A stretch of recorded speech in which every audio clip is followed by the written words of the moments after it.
सुप्रभात मेरे प्यारे बच्चों। आइए बहुत ही आसान तरीके से आज हम लोग संज्ञा और उनके भेदों को समझते हैं।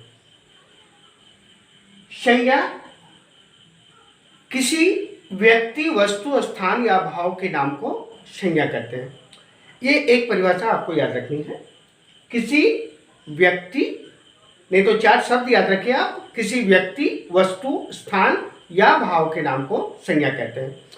अब जैसे मैंने कहा चार शब्दों को, किसी व्यक्ति, तो उदाहरण राम, वस्तु कलम, स्थान कोलकाता, और भाव जैसे बचपन, बुढ़ापा, कुछ भी।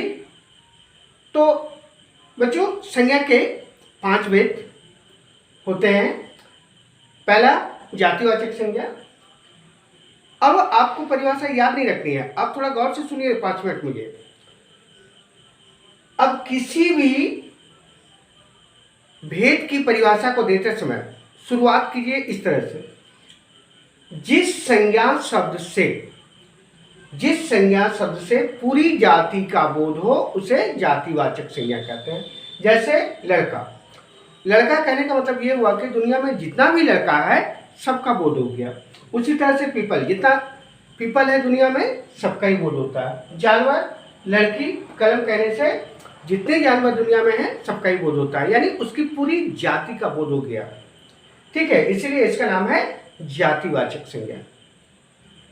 व्यक्तिवाचक संज्ञा, व्यक्ति, बिल्कुल आपको संज्ञा की परिभाषा से इसकी परिभाषा बहुत मिलेगी। देखिए अब फिर हम लोग शुरू करेंगे जिस संज्ञा शब्द से। जिस संज्ञा शब्द से, अब इसी परिभाषा को लीजिए, किसी विशेष, बच्चों एक चीज का ध्यान रखेंगे, इसमें एक शब्द याद रखना है आपको व्यक्तिवाचक में, विशेष। जिस संज्ञा शब्द से किसी विशेष व्यक्ति, वस्तु और स्थान का बोध हो उसे व्यक्तिवाचक संज्ञा कहते हैं। अब जिस तरह से व्यक्ति, वस्तु, स्थान का आपने यहां उदाहरण दिया है, यही उदाहरण वहां आ जाएगा, क्योंकि राम एक विशेष व्यक्ति का नाम है।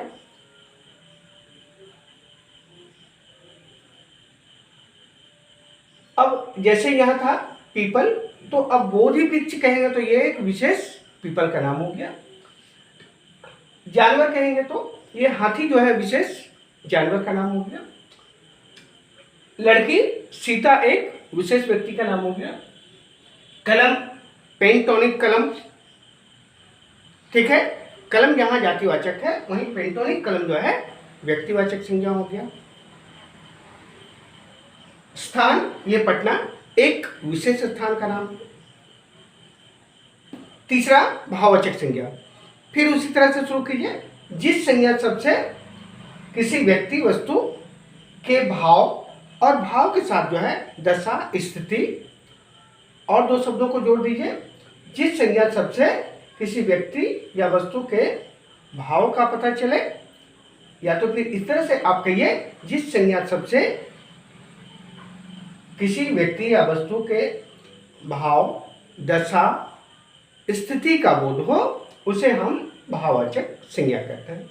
अब जैसे बचपन, बुढ़ापा, ये क्या है? अवस्थाएं।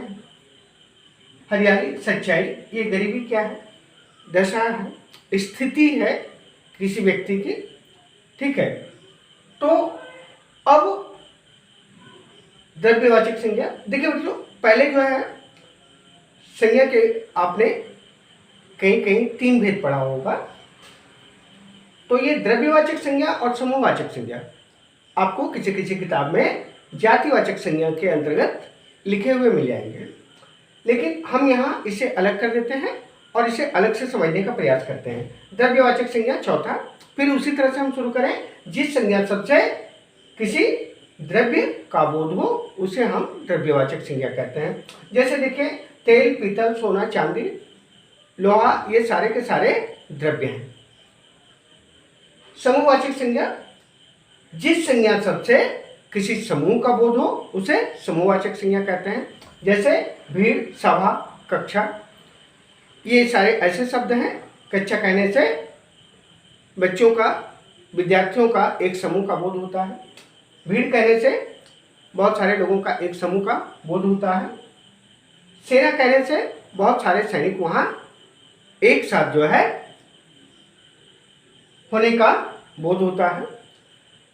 तो बच्चों, इस तरह से हमने संज्ञा और संज्ञा के भेद को देखा। आशा है संज्ञा को समझने में आपको थोड़ी बहुत मदद अवश्य मिलेगी। और आप यदि याद रखें कि इसी से शुरू करें, जिस संज्ञा सबसे, तो सिर्फ आप नाम याद रखें, जातिवाचक, व्यक्तिवाचक, भाववाचक, द्रव्यवाचक और समूहवाचक। बाकी परिभाषाएं अपने आप बनेंगी।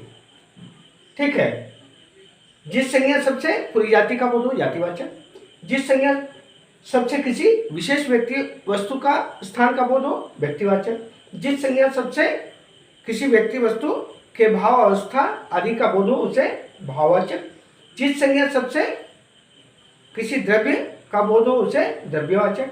जिस संज्ञा सबसे किसी समूह का बोध हो, उसे समूहवाचक संज्ञा कहते हैं। और यदि यह आपको नाम याद रहे 5, तो फिर आपको सारी परिभाषाएं भी याद आ जाएंगी और सारे उदाहरण भी आपको याद आ जाएंगे।